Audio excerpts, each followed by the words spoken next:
Learners, स्वागत है आपका अपने यूट्यूब चैनल कॉमर्स प्लैनेट में। और आज की इस वीडियो में हम शुरू करेंगे नई यूनिट जिसका नाम है बैंकिंग। इस वीडियो में हम बेसिक से शुरू करेंगे और आने वाले दिनों में हम इसे हाई तक लेके जाएंगे और हर एक एस्पेक्ट को डिस्कस करेंगे। आज के इस वीडियो में हम इंट्रोडक्शन लेने वाले हैं। सबसे पहले जानते हैं बैंक की डेफिनेशन क्या है। बैंक एक फाइनेंशियल इंस्टीट्यूशन है जो पब्लिक से डिपॉजिट एक्सेप्ट करता है और उन्हें लोन प्रोवाइड करवाता है, एडवांसेस देता है और साथ ही साथ कुछ अदर फाइनेंशियल सर्विसेज हैं जो वो अपने कस्टमर को देता है। इसके अलावा कुछ हम इम्पॉर्टेंट फैक्ट और बता देते हैं आपको, जैसे कि बैंक मनी मार्केट का पार्ट है जो कि शॉर्ट टर्म के लिए वर्क करता है। इसे आप ऑर्गेनाइज सेक्टर भी बोल सकते हैं। बैंक को डिस्क्राइब किया गया है 7 शेड्यूल के अंदर कॉन्स्टिट्यूशन में और ये यूनियन लिस्ट का पार्ट है, यानी कि बैंक के रिगार्डिंग रूल्स रेगुलेशन बनाने का राइट सेंट्रल गवर्नमेंट के हाथों में है। और अगला सबसे इम्पॉर्टेंट फैक्टर है कि बैंक इकोनॉमिक सेक्टर में किस क्राइटेरिया को कवर करता है। तो इकोनॉमिक सेक्टर के अंदर 3 सेक्टर आते हैं, प्राइमरी, सेकेंडरी और थर्शरी। प्राइमरी में हम एग्रीकल्चर की एक्टिविटी को इंक्लूड करते हैं, सेकेंडरी में हम इंडस्ट्रीज़ के रिलेटेड जो एक्टिविटी है वो आती है और थर्शरी में सर्विस सेक्टर आता है, इसलिए बैंक भी थर्शरी सेक्टर में कवर होगा। अगली बात करते हैं हम बैंक के फंक्शन की। तो बैंक जनरली 2 टाइप के फंक्शन परफॉर्म करता है, one is primary and second is secondary. अगर हम प्राइमरी फंक्शन को फर्दर डिवाइड करें तो 2 पार्ट होते हैं, एक रहता है डिपॉजिट और दूसरा बनता है आपका लोन एंड एडवांसेस। बात करें डिपॉजिट की तो डिपॉजिट डिमांड डिपॉजिट हो सकता है, टर्म डिपॉजिट हो सकता है। फर्दर डिमांड डिपॉजिट को हम 2 पार्ट में डिवाइड कर लेते हैं, current account and saving account. बात करें अगर हम करंट अकाउंट की तो करंट अकाउंट जनरली बिजनेसमैन लोग ओपन करवाते हैं।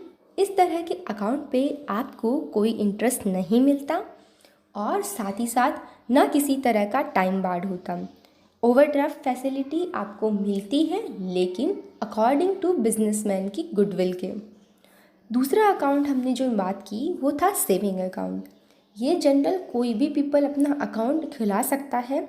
इसके लिए आपको इंटरेस्ट जो मिलेगा वो मिनिमम रेट पे मिलेगा, साथ ही टाइम बार्ड की कोई डेप्ट नहीं है और आपको सेविंग अकाउंट में ओवरड्राफ्ट की फैसिलिटी नहीं मिलती है। अगर हम ऊपर की सेकंड हेडिंग को देखें, टर्म डिपॉजिट, तो टर्म डिपॉजिट के अंदर हमने 2 सब हेडिंग बताई आपको, रिकरिंग अकाउंट और fix deposit account. Recurring account जो है वो जनरली सैलरीड पर्सन जो लोग होते हैं वो इस तरह का अकाउंट ओपन करवाते हैं और इसमें मिनिमम टाइम पीरियड जो होता है वो 6 मंथ से लेकर मैक्सिमम 10 ईयर्स के लिए आप इस तरह का अकाउंट जो है रिकरिंग अकाउंट वो ओपन करवा सकते हैं।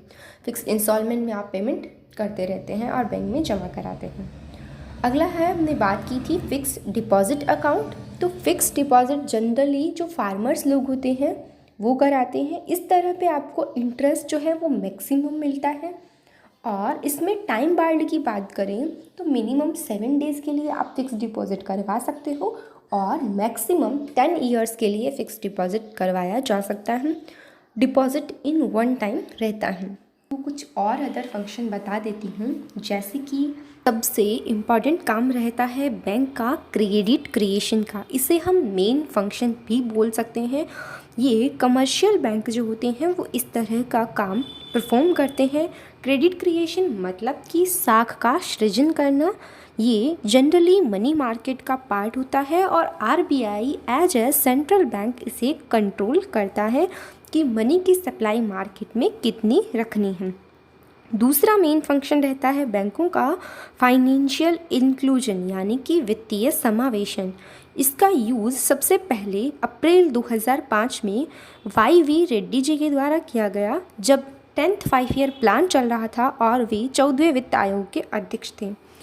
फाइनेंशियल इंक्लूजन का मतलब है आपके कस्टमर और बैंक के बीच में जो गैप है उसको गैप को कम करना, ताकि कस्टमर ज़्यादा से ज़्यादा ट्रांजैक्शन बैंक के थ्रू कर सके। और अब हम बात करेंगे कि लोन चाहे शॉर्ट टर्म हो या लॉन्ग टर्म हो, दोनों ही लोन एंड एडवांसेस हेडिंग के अंदर इंक्लूड किए जाते हैं। और इसके अलावा cash credit, overdraft facility, bill discount की फैसिलिटी, ये सारी भी लोन एंड एडवांसेस के अंदर इंक्लूड होगी। ये तो बात की हमने प्राइमरी फंक्शन की। अब बात करते हैं सेकेंडरी फंक्शन के बारे में। सेकेंडरी फंक्शन में जनरली दो पार्ट में डिवाइड कर लेते हैं। एक रहता है आपका एजेंसी फंक्शन और यूटिलिटी फंक्शन। जैसे कि आपको ट्रांसफ़र करना है, आपको पीरियोडिकल पेमेंट करने हैं, कलेक्शन ऑफ चेक हो गया, पोर्टफोलियो मैनेजमेंट हो गया, पीरियोडिकल कलेक्शन हो गया। Other agency function draft, lockers, ये आपकी यूटिलिटी फंक्शन में आएंगे। Draft, lockers, under writing, project reports, या फिर आपका सोशल वेलफेयर कोई प्रोग्राम है, अदर यूटिलिटी बेनिफिट्स हैं, ये सब आपके सेकेंडरी फंक्शन के पार्ट रहेंगे। अब बात करेंगे हम शेड्यूल बैंक और नॉन शेड्यूल बैंक यानी कि टाइप्स ऑफ बैंक की। तो जिनको सेकेंड शेड्यूल में मेंशन किया गया है आरबीआई एक्ट 1934 के अंदर, वो आपके शेड्यूल बैंक माने जाएंगे। इनकी कैपिटल जनरली 5 लाख से अधिक होनी चाहिए और इन पे फुल कंट्रोल रहता है आरबीआई का। और साथ ही साथ इन पे सेक्शन 42 सबसेक्शन 6 आरबीआई एक्ट का अप्लाई होगा, यानी कि मॉनेटरी पॉलिसी के जो भी रूल्स एंड रेगुलेशन आएंगे वो इन्हें फॉलो करना कंपल्सरी होगा। साथ ही साथ नॉन शेड्यूल बैंक के बारे में बता देती हूँ। इनको मेंशन नहीं किया जाता सेकेंड शेड्यूल आरबीआई एक्ट के अंदर। सेक्शन 42 सबसेक्शन 6 इन पे एप्लीकेबल नहीं होता। और इस तरह के लिए जो एग्जाम्पल रहते हैं वो आपके cooperative fund, mutual fund, NBFC, Adarsh cooperative society यानी कि कोऑपरेटिव सोसाइटी। और अगर हम बात करें शेड्यूल बैंक के एग्जाम्पल की, तो एसबीआई हो गया, नाबार्ड हो गया, आरआरबीज हो गई, ये सब आपके शेड्यूल बैंक के एग्जाम्पल हैं।